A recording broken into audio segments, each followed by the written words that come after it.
Madam Speaker of the National Assembly, Chairperson of the National Council of Provinces, Deputy President of the Republic, honorable leaders of our political parties and honorable members of Parliament, ministers and deputy ministers, our esteemed Chief Justice and members of the judiciary, traditional leaders, heads of the state organs supporting our constitutional democracy, Directors General and other leaders of the public service, Your Excellencies, ambassadors and high commissioners, distinguished guests, friends and comrades, and people of South Africa. Responding to the imperative to move forward as quickly as possible to build the South Africa defined by a common dream, our government committed itself, working with all other South Africans, to implement detailed programs intended to raise the rate of investment in the first economy, to reduce the cost of doing business in our country, to promote the growth of the small and medium business sector, to speed up this process of skills development, to implement detailed programs to respond to the challenges of the second economy,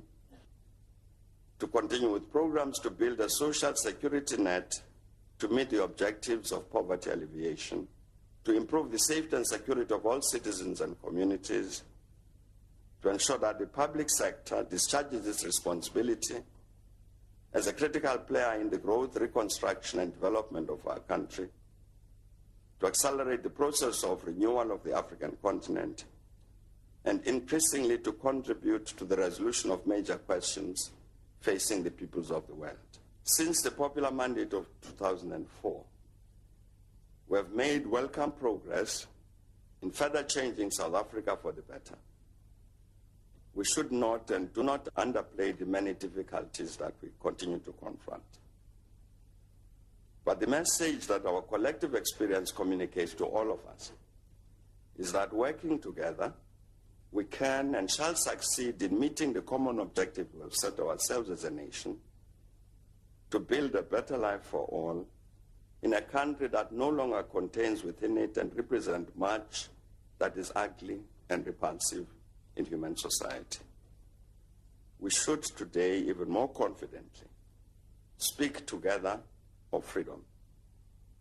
We should dare to act in concert to pursue the happiness that can come to men and women if they live in a land that is free. We're not there yet, but no one except ourselves shall ensure that this dream is realized. And so let us roll up our sleeves and get down to work, fully understanding that the task to build the South Africa for which we yearn